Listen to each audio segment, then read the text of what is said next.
Welcome to the History Nerds United podcast. I'm your head nerd, Brendan. Thank you so much for being here. Feels like it wouldn't be the new year unless we had Buddy Levy on. So, of course, we got Buddy Levy on.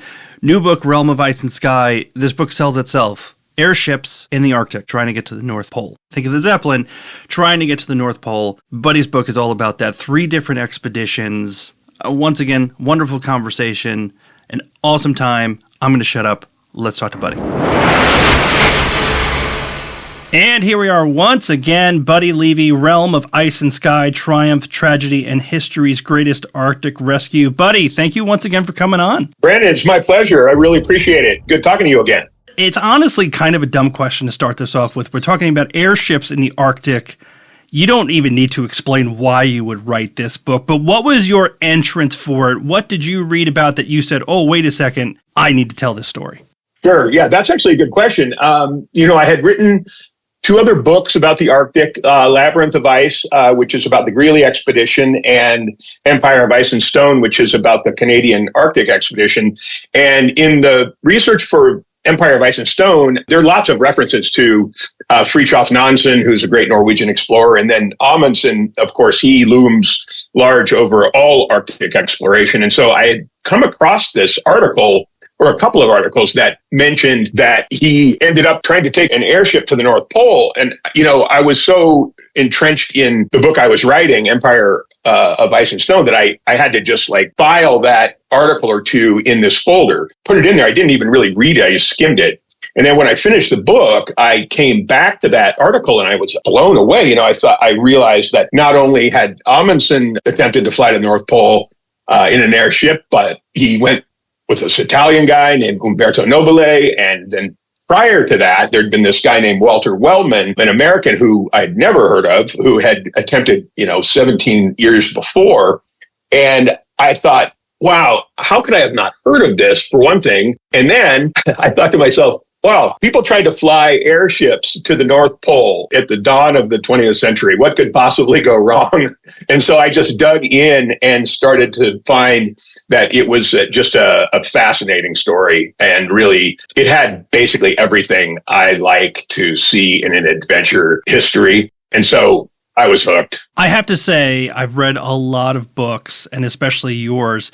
This one might have the most and biggest amount of egos in any of your books. I mean, this is the murderer's row of explorers and their egos. But before we get there, I want to hold off on that. Yeah. Because this is where I always get jealous when I talk to you, because I read the books, and I'm a weirdo. I love the cold. Going to the Antarctic would be like a dream for me. Did you do any on-site stuff? Did you go anywhere that these people were and just get to see it for yourselves? Brandon, thanks for asking that. I actually take great pride in trying to. This is my 9th book, and to the extent possible, I try to go to the places that I'm writing about and be there on the ground or in the air in circumstances for as long as possible. And so for Realm of Ice and Sky, I ended up traveling to Svalbard, which is the formerly called Spitsbergen, the archipelago north of northern Norway. It's about halfway between Norway and the North Pole, which was the staging area, kind of ground zero for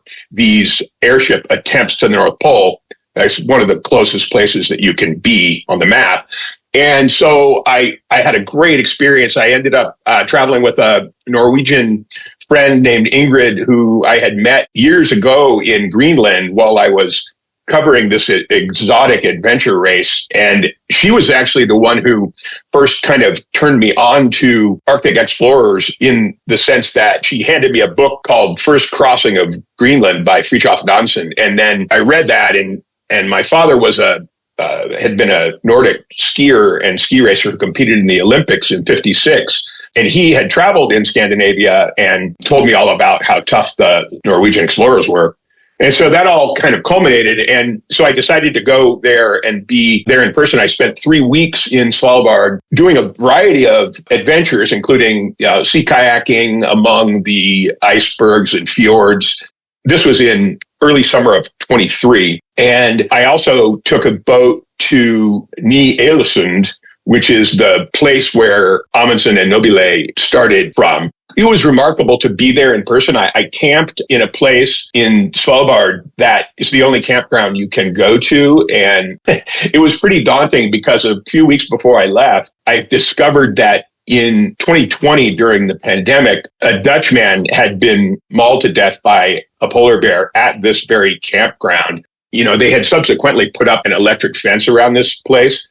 But when I saw pictures and images of polar bears climbing onto boats and climbing over fences, I realized it was more a token electric fence. So the first few nights of camping were relatively sleepless, let's just say. And I did, in fact, see polar bears, but luckily from the safety of a boat about 50 yards away. If you read enough about the Arctic, it's very funny that for black bears, there's something you can do to kind of ward them off. For brown bears, you can do something, or grizzlies, you can do something different.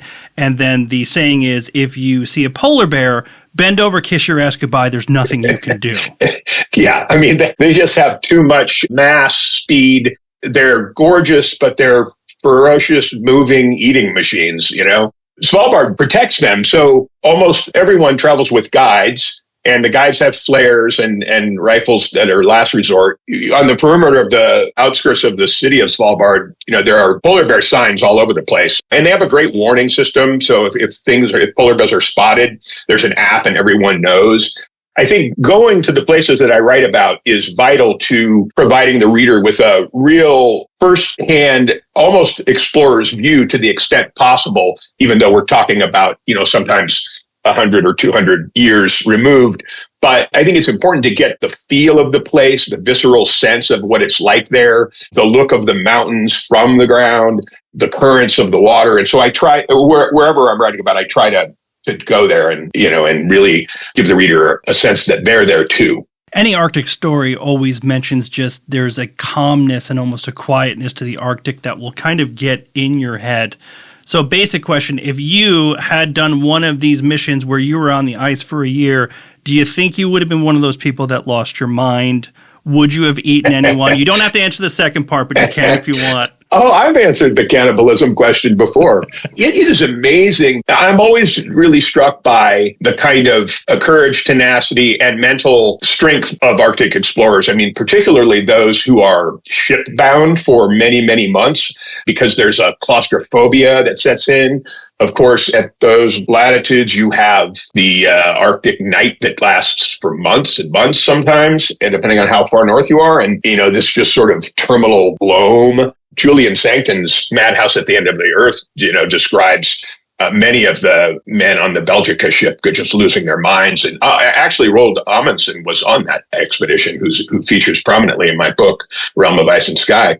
I always would like to think that I would keep it together, but there are elements when I write about these things and as I'm reading about it that make me wonder. I mean, particularly the uncertainty of floating sea ice. Once men are, either their ship gets crushed and they're on the ice or their airship goes down on the ice, you're on this island of moving ice. And there's so much unpredictability and uncertainty, not only about where you're going to get your food, but about where this body of floating sea ice is heading. It doesn't just move in a straight line. I mean, sometimes it's blown by wind and current. So there's just all sorts of uncertainty. And I think what hopefully would happen is that you would have some moments where you realize that panic is not an option, that keeping it together and working together as a team is the only way that you're all going to survive. And that's usually what happens for those who do survive. Now, it's complicated enough. And by the way, you didn't answer the cannibal thing, but I'm just going to assume we already have that answer. But even if you're just dogs and sleds, it's already complicated enough. I mean, I have walked on a glacier and it's like, oh, I must have gone half a mile. Oh, it's been 10 feet. Imagine if you're pulling a sled behind you. Then you add airships to this. Right. For everyone listening, what are airships like around this time that the book is set? Because everyone's going to think, okay, airship, it's a Zeppelin. It's not that simple. What were the airships able to do? What do they look like around this time? Yeah, that's really interesting because it's true that when people think of airships, they think of the Goodyear blimp or the Hindenburg, most likely. Walter Wellman, who we'll get to, who was the first who tried to fly to the North Pole in an airship. This was in 1906 and 7. Basically, airships were a slightly more complicated hot air balloon. They were essentially 185-foot, Wellman's America was an 185-foot blimp filled with 274,000 cubic feet of flammable hydrogen, and they attached to that a 75 horsepower motor. So, I mean, essentially like a small boat motor attached to this gigantic dirigible with very little navigational or steering capabilities. And so in the earliest times that I write about, they were quite rudimentary and experimental. Now, the advances in the airship came very quickly, so that as the book progresses in the post-World War I era, when Amundsen and Nobile get into the fray, there have been significant developments in terms of more rigid frames in the airships, and also more powerful motors and better steering capabilities. But it's true, when Wellman was attempting this, I sort of liken it to the first astronauts, essentially, or modern day astronauts, because they're trying to do something that's never been done before. And the other thing I wanted to mention was that during the time that Wellman was beginning his first attempts, this is right on the heels of the Wright brothers doing their first test flights. And so you've got this question of whether the airship or the airplane is going to rule the skies in terms of human travel in the air. And so it was a very, very exciting time in aviation history and in history in general. You talk about 3 different expeditions in this book. And what really struck me the most about all of them is where we have tests and tests and tests before we do something that's going to get somebody killed. In essence, and I'm being, a little bit hyperbolic here, but all 3 are kind of like, it should be fine. We haven't actually tried to do this exactly like this. In fact, nothing really even close to this, but we're pretty sure this is going to be fine. Is that something as you're reading it, you're like, there must be test flights or something that they're not writing down or I didn't see? Or were you sitting there going, these guys are nuts? That's really, really interesting. Walter Wellman, in fact, was highly criticized because his first flights toward the North Pole with 3-man crews, including him, 2 other Americans, were test flights. Like he never tested it in Paris where the airship was built. And he had some rationale for this, saying that flights around France were not going to simulate flights in the Arctic because of the different temperature gradients and the different wind conditions. And to some extent, he was right. But to start your first pioneering attempt to the North Pole as a test flight shows a kind of bravado or foolhardiness. I mean, some of the journalists at the time were basically calling it a suicide mission, and it very nearly was. You do find that in the later airship attempts, these craft were tested much more rigorously. And in fact, Nobile flew the Norge over 1,000 miles to get to Svalbard to then begin the flight. So it had been tested much more than with Wellman, who just went off pretty much half-cocked. I will still point out, he didn't test it that much in the Arctic before. He's like, let's go for the pole, baby. Let's do it. As you said, go big. Very fine line between bravery and utter stupidity. I appreciate them. They had guts, but you read it and let's talk about Wellman, because he is somebody that we talked about this before we started recording. I've seen referenced, I've seen the name, but you're talking about Amundsen, the last Viking, he is the Arctic explorer, right? People know that name, Cook, Peary, all of them. Wellman, totally unknown. What's his deal, and why don't we have his name in the pantheon of Arctic explorers?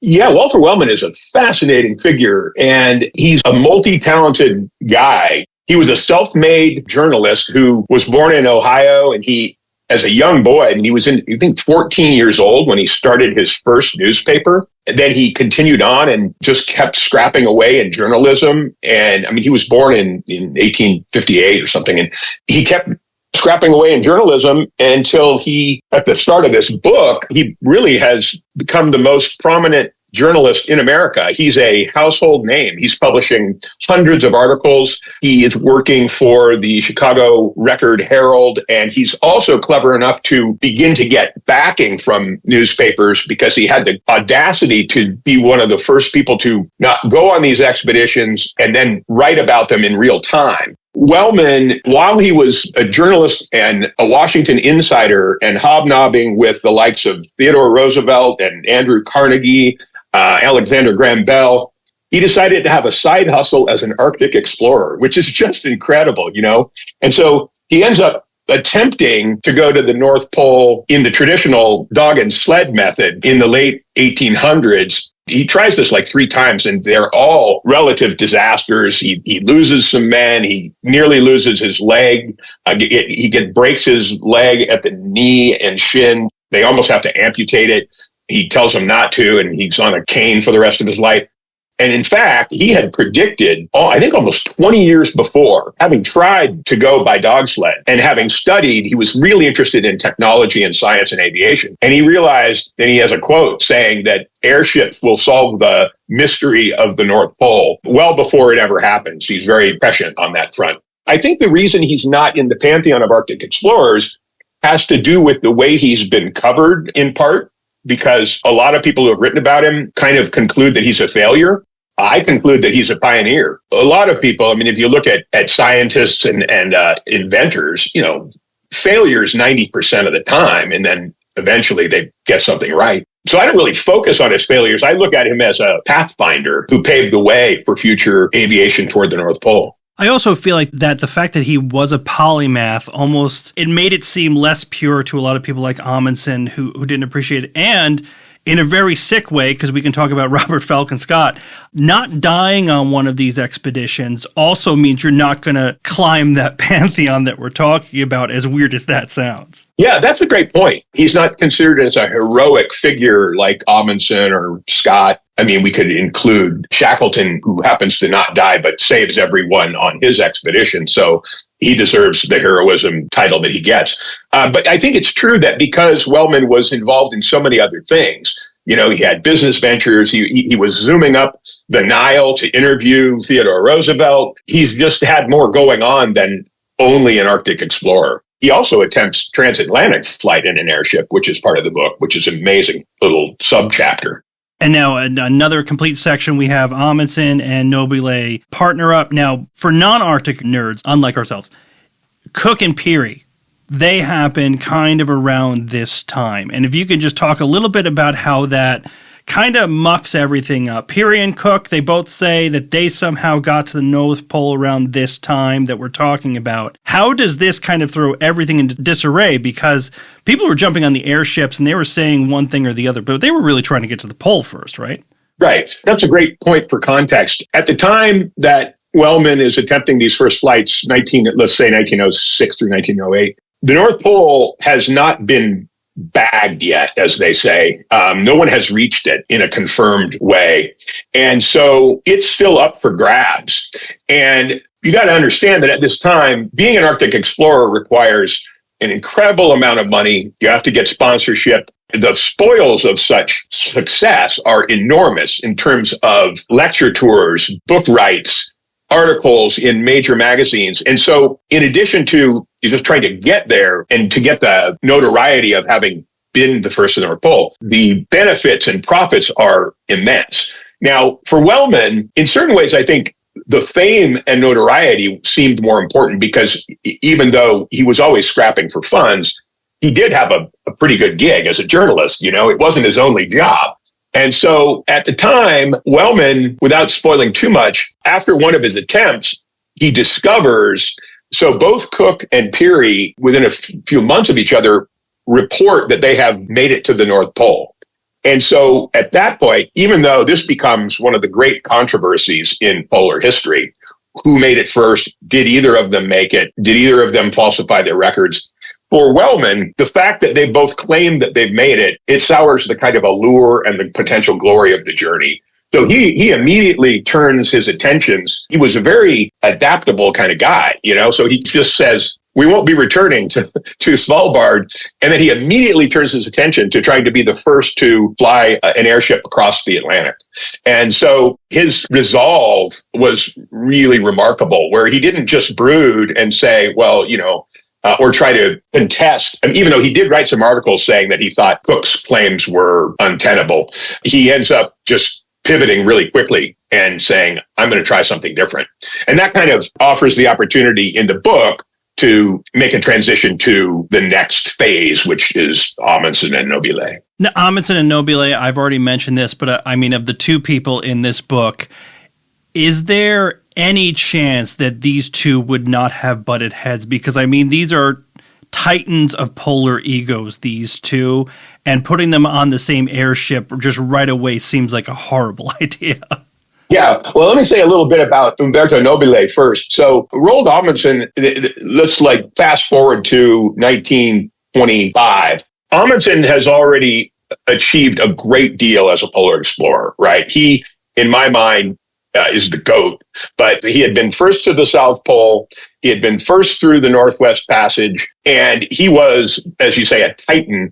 But it was still hard to get funding. And Amundsen, understanding the development of the airship and having suffered greatly on the ice for decades, he thought, well, this is not the worst idea in the world. And there was this Italian airship designer named Umberto Nobile. He was an aeronautical engineer. He was an aeronaut himself. He navigated airships. And he had built this spectacular airship for Benito Mussolini's fascist regime. And so there was all this competition going on between the Zeppelin company in Germany and the Italians. And airships were a sort of the thing. And Amundsen saw that. And so he partnered with this American named Lincoln Ellsworth.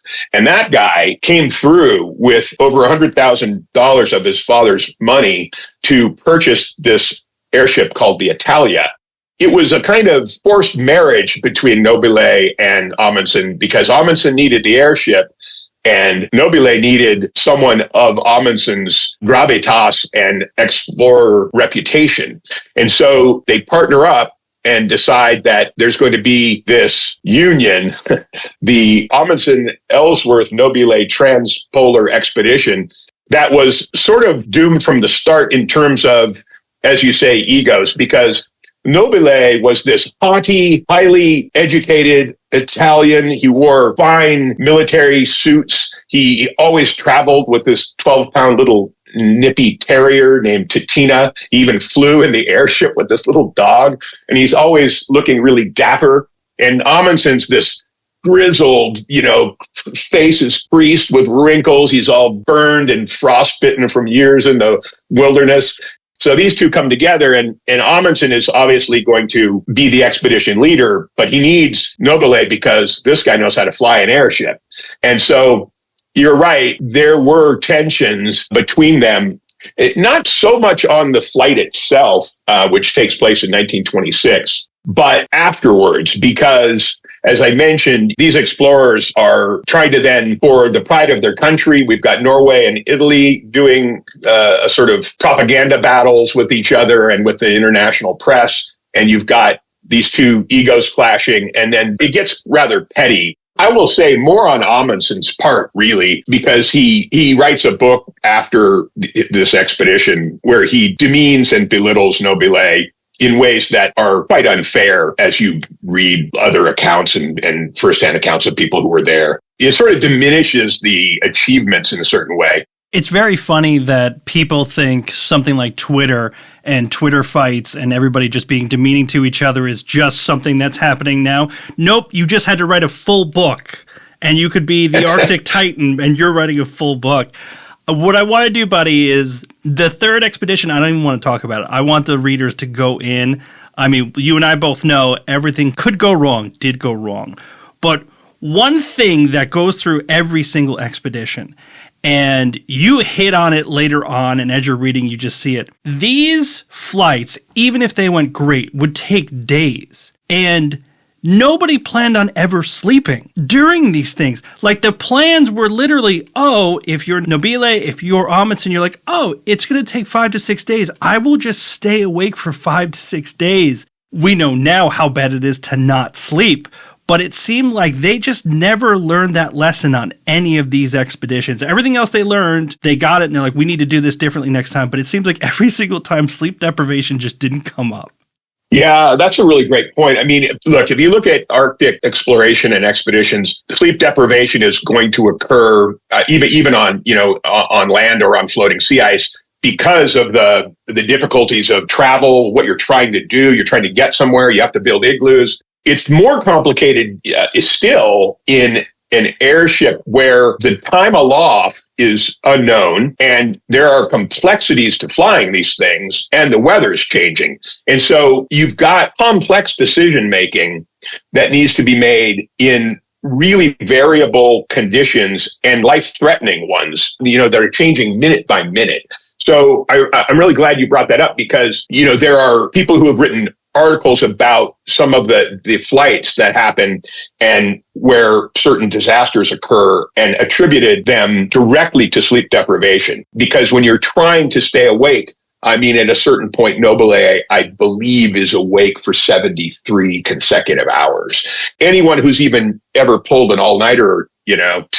or tries to drive a car past 12 hours or something, things are blurry. You're just not making good decisions. And you've got numerous men, working equipment, and you're changing altitude all the time. And it's a recipe for disaster. And as the title says, triumph, tragedy, and history's greatest Arctic rescue. So there is some disaster. We're not going to tell you about that, listeners. You got to read it. Right. Buddy, I send you back in time. You get to interview one person from this book. Who's it going to be? That's so tough. There are so many people in this book that I would love to talk to. You get 1 hour, and they have to tell you the truth. So somebody like Amundsen who might shade something, no, he's got to give you the truth for an entire hour. Because Wellman ends up writing a great deal, Amundsen does too. I would have to be Roald Amundsen because, in my view, he is the GOAT of Arctic exploration, and he may be the greatest explorer of all time, no matter how you rank it. First to the South Pole, first through the Northwest Passage, first, I argue, to the North Pole in a certain respect. And he was just a complicated figure. He had really strange and tenuous relationships with women. I visited his home south of Oslo. I had a personal tour with the curator, Anders Bakke. It was one of the highlights of my research career. I was the only one there. It was kind of off season. And the house, it's a museum that is exactly as Amundsen left it. And this place is remarkable. It's right on this fjord. There are all of his things still there. So I imagine myself sitting down with him, and having a cocktail or some whiskey and just talking. There's maps all over the place and there's all these artifacts from his time in the Arctic. It's incredible. I would love to talk to that guy just because of his toughness. And he was also a pioneering guy in understanding. He learned a lot from his protege countryman Nansen, but he really understood that small teams were the way to go and, just small expert crews. But he survived some scrapes that were just amazing. I would have loved to have talked to him. It would be a great way to spend a couple hours. Now, buddy, last time we talked, this book was already well on its way to becoming a book. Do you know what the next subject is? Can you tell us yet? Yeah, so this is my third book on the ice. So at 900 plus pages of ice. So I probably need to get off the ice for a minute just for my own preservation and also, researching in cold places. I love it, but I have been tinkering and dabbling and researching for some time. And I'll say this, I've settled possibly on something that involves mountaineering and it involves what is sometimes referred to as the third pole. So that's all I can really say because it's in the fledgling stages. So I probably won't be completely off the ice. I'll be off of moving ice. See, I thought you were definitely going to say something set in Hawaii. I figured you were just going to go complete opposite direction. Hampton Sides may have ruined it for me with the wide, wide sea. He did. And yeah. So, listen, I've been doing a lot of reading and research, and my wife was like, you got to do something in Tahiti or something in the Caribbean, so I've been looking at pirate stories. I love shipwreck stories. Skeletons on the Sahara by Dean King is one of my favorite books. It's set in North Africa, but I don't know with certainty yet. Maybe you could write one about a conquistador on the Amazon. Wait a second. Oh, wait. Oh, you already did that one. Yeah, actually, there's one. I do love the jungle, and I've been thinking about a couple of jungle expeditions that are really interesting, and I would love to go back to the Amazon. And there's also a book that I have thought about writing, which is I mentioned the story in my book River of Darkness about the first Europeans to descend the Amazon. Came across the story of Lope de Aguirre, which is covered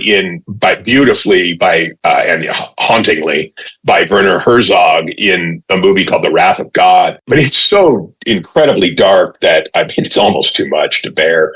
I'll get back to you when I have more clarity. Please put me first on that read list. I need it. I will. Now, you mentioned Hampton Sides, and I know authors hate this question, but I'm going to keep asking it. You have to do a lot of research, so I know you probably don't get to read books for fun all that often. Who are your go-to authors if you have a little bit of time? Hampton Sides obviously would be one. Oh, yeah. Actually, I love answering this question because these people are my inspirations and my heroes and my contemporaries in certain cases. So, yeah, I mentioned Hampton Sides, who wrote not only The Wide, Wide Sea that involves Captain Cook's final voyage, but Blood and Thunder, which I love, about Kit Carson. And then I'm a huge, huge fan of David Grann, who wrote The Wager, Killers of the Flower Moon, and he also wrote The Lost City of Z, which, incidentally, I wanted to mention to your listeners that last summer I recorded an episode for a show series called History's Greatest Mysteries with Lawrence Fishburne. The series premiere on Roswell drops on January 27th, but the episode on the Lost City of Z will air sometime in February or March, and I'm talking head guest speaker on that episode, so I'm really looking forward to it. David Grann did a great job in The Lost City of Z, but there's a lot more to the story about Percy Fawcett's disappearance in the Amazon. And then I should mention Nathaniel Philbrick, he's just fantastic. He wrote In the Heart of the Sea about the whale ship Essex, which is just a groundbreaking book in narrative history. And it's beautiful and haunting and difficult. And there's cannibalism. All right, buddy, listen, you've already been able to answer this question twice, but I got to keep asking it. I can't imagine that anyone would be like, airships in the Arctic. That sounds amazing. But if somebody said, I don't read nonfiction, why should I read this book? What are you going to say? Yeah, I think history, especially narrative history of the kind that I write and the kind that the writers that I named write, if it's done well, which is always the goal and the holy grail to do it right, it reads like a good novel. It brings history to life. And the settings are vivid and real. The characters come to life and the reader cares about them deeply. And I think great storytelling keeps the pages turning just like a fine adventure novel. That's what I strive to do. And very occasionally, I think I get it right. I completely disagree with you, buddy. You get it right every single time. I've read every single one of your books, and this is just another home run. Thank you so much for coming on to talk about it. You're very kind, Brendan, and I look forward to the next time we can chat. Appreciate you having me. And that's it for this episode, buddy. Thank you so much. As always, Realm of Ice and Sky, it's exactly what you think it is, and it's fantastic. Hit us up Instagram, Twitter, Facebook. Don't forget the YouTube channel. Until next time, nerds, stay cool.